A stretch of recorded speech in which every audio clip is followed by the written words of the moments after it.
Guys, welcome back. This is Malida.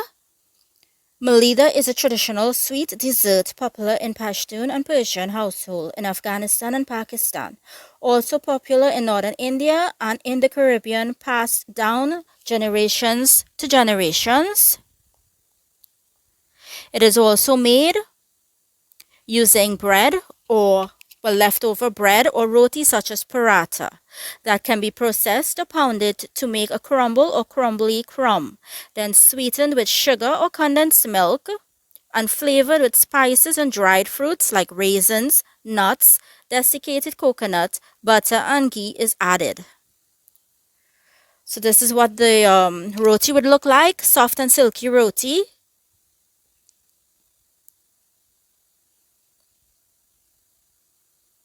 And I'm going to show you step by step in putting it together. I'm attaching two recipes here. First one is 3 cups of flour, 2 tablespoons of brown sugar, 2 teaspoons of baking powder, 1 tablespoon of powdered milk, and you're going to give it a mix to incorporate everything. And then we're going to knead this 1.5 cup of evaporated milk. I also mixed 1 teaspoon of vinegar to make that milk into like a buttermilk. And we're going to finish kneading it with water. Not too soft, but a soft dough. We're going to make a nice dough ball here. Just like this. Then we're going to sprinkle it with some oil to keep it on the soft side. I used coconut oil.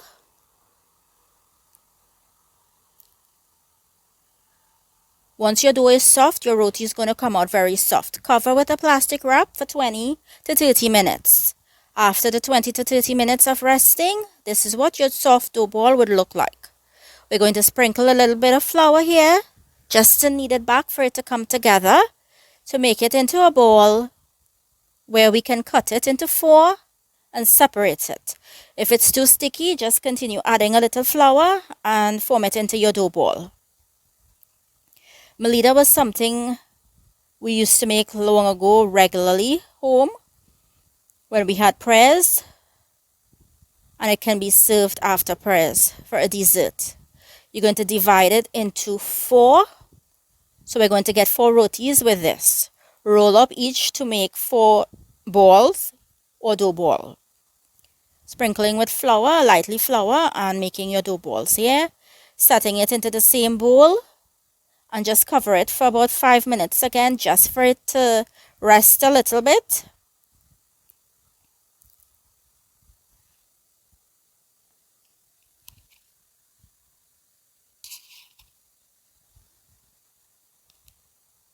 Let it rest for 5 minutes. You can cover it if you want. Then we're going to sprinkle the top of the countertop with flour. And we're going to roll out each piece, each dough ball here. And then we're going to add oil or butter or ghee or mixture of both. You can use cooking as well too. Just mix it with that oil or butter and sprinkle some flour, and we're going to roll them up like a cone. Cut it halfway and roll it up like a cone. Just like this, pressing in the bottom and the top. Set it aside and keep it covered. As I said, you can use oil, you can use ghee, you can use butter, or you can mix them and use it. Does not matter. Don't forget to sprinkle your flour before rolling it up like a cone. Then we're going to press and squeeze the bottom of it to seal it, just like this. And then we're going to put it to stand up and pressing in the top. That's it. Set it aside for 5 to 10 minutes again for it to rest, and it will be soft and nice. In the meantime, I added some ghee to a pot here, and these are the nuts that I'll be using. You can use nuts, you don't have to. It's not tradition to use really nuts, but some people like it plain, but I'm making it all fancy since I'm doing it. Wash your cut up raisins. I have elaichi powder, cardamom powder, I have desiccated coconut and butter. I had some ghee there at the side too. Then this is what your roti would look like. Soft and nice and silky, flaky roti. Sprinkle your countertop, pressing your dough balls, flatten them down and roll them out. thin. Thinner you roll them out, you're going to get a nice thin roti when it's making. When you place it in the tower, you're going to just leave it till the bubbles come up. You're going to flip it and you're going to butter it or oil it. You can use butter, you can use oil, it does not matter. Coconut oil, it does not matter.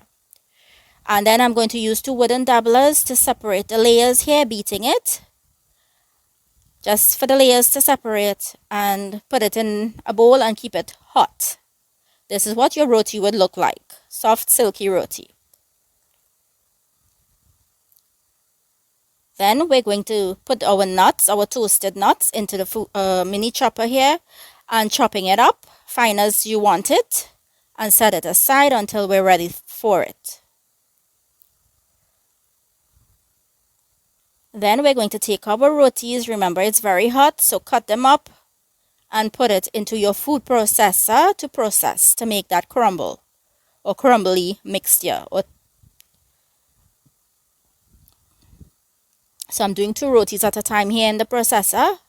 I used 4 rotis. This is what it would look like when it's fine. Continue until you're done. I remember my mom and aunties them doing this by hand, breaking it very small by hand.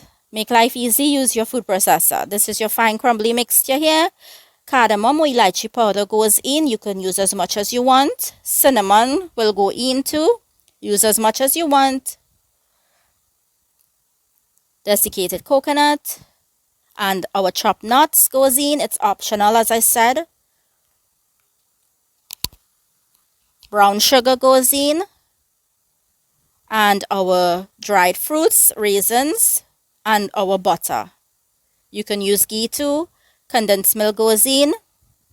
The ghee will give it a nice traditional taste. Mix to form a soft mixture here. Squeezing and mixing. It's a little bit on the dry side, so I added a little bit of ghee or butter again, and this is what it would look like. Not too dry. You want it to hold when you form that little ball. The rest of my nuts goes in. You can use cherries too. As I said, you can flavor it and season it how you like it and what you like. Spices you like, whatever fruits you like. You can use chopped up dates, prunes, whatever you like. Smells nice with all the spices, the cardamom, elaichi powder. And now our mixture is ready to be balled out or rolled out into little balls.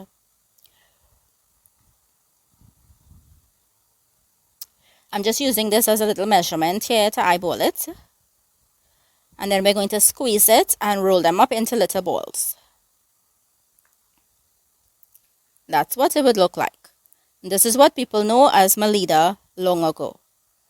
Continue rolling them out until you're done. If you don't want it like this, you can either put it in a dish and press it down. You can cut them into squares. It's all up to you. And this is what my Malida would look like. Thanks for watching. This reminds me so much of back home when I was a little girl, when we had prayers. Making this and serving it after. This can be eaten with a nice hot cup of tea as well too. Chai. Thanks for watching.